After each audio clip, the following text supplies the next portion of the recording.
Hey folks, this is Justin at Metcalf Mills. Today we're out here doing some bush hogging to get ready to fix the ground to sow the buckwheat for the predator attractant crop of the sugarcane aphids. Now what we're going to do is just bush hog everything down, hit it with a disc, then come in and sow our buckwheat.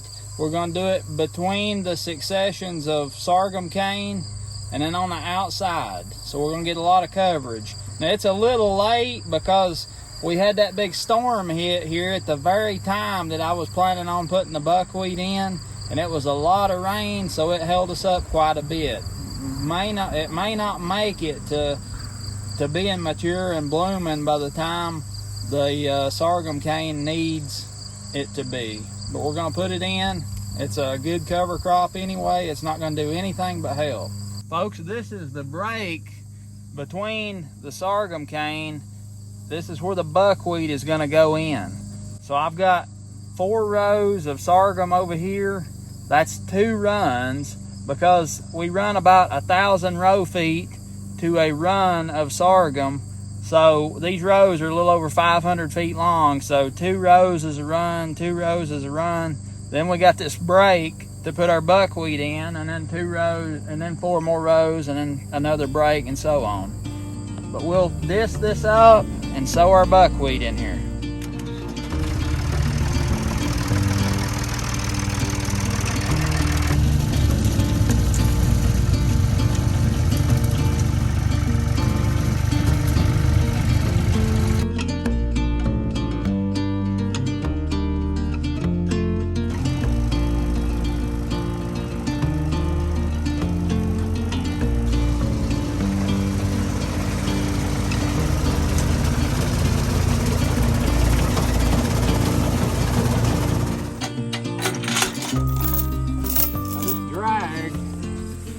You can either keep it up and it keeps weight on the disc, or you can extend the chains out so this thing drags behind and smooths the earth as you go along. But I'm going to take it off for this particular application we're about to do here.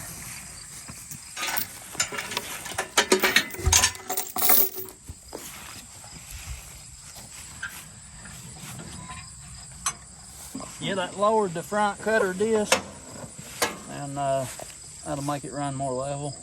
You can angle the disc to where the front cutter discs are higher up, and it'll give you a smoother finish.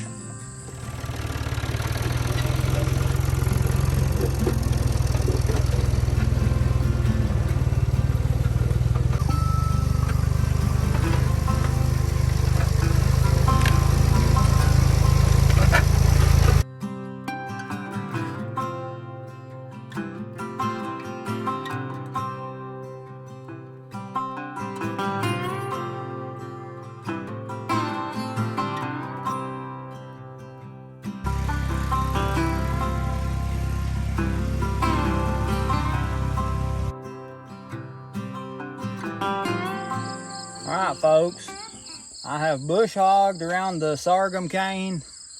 I've disked it all up around it to get rid of what weeds were there. And now I'm going to sow it down with buckwheat. And if you've been following this, you know that that's a attractant crop for the predator bugs of the sugarcane aphid. So that's the whole reason we're doing this, as well as the buckwheat is really a cover crop too. It's a real good green manure cover crop. I may try to harvest some of the buckwheat this year. So folks, what I'm going to use to sow this buckwheat is an old CYCLONE seed sower. And this thing's old. I don't know how old. If I'm thinking about the right one, I believe this one belonged to my grandpa's brother. And it's seen a lot of seed sowing, it looks like.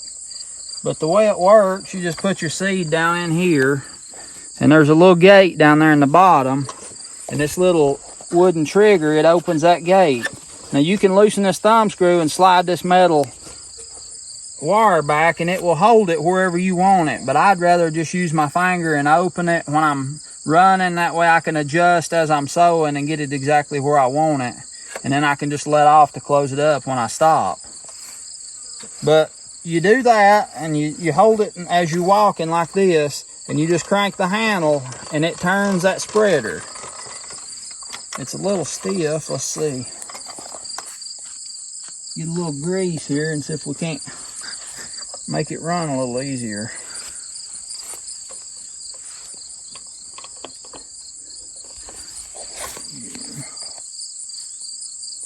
A little of that excess grease will maybe help it run smoother. Buckwheat seeds here. I didn't bring a scoop, so I'm gonna have to scoop by hand, but see that pretty buckwheat seed in there. If all goes well, we might harvest some of that stuff, I hope. It may be too late in the year. That's something I don't know. It may make it, but when you're trying to time it with the sorghum so that the buckwheat is blooming at the right time when the sugar is coming up in the sorghum, so you got all those bugs coming in there, it may be a little late to get a good harvest off of the buckwheat, but we're gonna find out. We had that big storm come in right about the time I was planning on sowing buckwheat, so it knocked me off almost 2 weeks of getting everything ready. It took it a while to get dried out because the weeds was, kept it shaded pretty good. But this last succession of cane, the latest cane, it should be about just right to come in and help with those aphids on it. So we'll see how that goes. When you're using these cyclones, you just you can judge how broad a spread you're sowing based on how fast you're cranking the handle. So you don't want to crank it but just hard enough so that it reaches out to the width you're trying to sow. And that's another thing I like about this. You can really get precise slinging seeds based on the speed you're cranking it, and then based on using your left hand to keep that feed gate open. So it's a real neat piece of equipment, and they probably don't make it new anymore. I've not even checked, but like a lot of things at work, you can't get a hold of them anymore. So keep your eyes open. They make one that's got a plastic gear on the bottom. I do not recommend that. But if you can find one with the metal gear, you'll be in better shape if you can get a hold of one of those.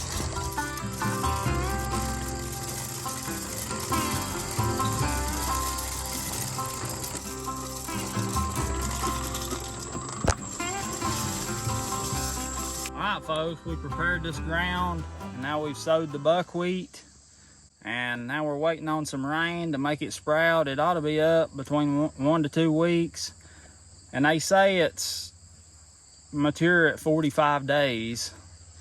The way this stuff works, when it blooms, it's a long, broad time frame of the grain getting ripe. Like you'll have green grain on there, and then you'll have some that's completely ripe. So it's, even when you harvest it, it's like you're gonna either lose some that's overripe or you're gonna harvest some that's green. We're gonna play with that and see what we can come up with for harvesting that stuff. But we've got all this sowed now, and it should be ready to, when it gets mature, attract some of these predator bugs to help out with our sugarcane aphid problem. This is a new thing as far as putting the buckwheat in between the cane this way. It's going to be shaded quite a bit. I don't know how it's going to do exactly, because it's usually on the outside of the cane where it gets, most of a full day's sun. So this is a little bit of an experiment here. I do have buckwheat on the outside of the cane also. So we'll see how it does. We'll learn together. And if this works out, folks, and we can harvest some of this buckwheat, we'll go into maybe processing that and maybe even milling some of this buckwheat. I'm excited about that and really excited about sharing it with you. This is Justin at Metcalf Meals. I appreciate you watching. If you've not subscribed to my channel, you ought to go ahead and do that. I got a lot of good stuff to share with you. Thank you for watching, and I'll see you next time.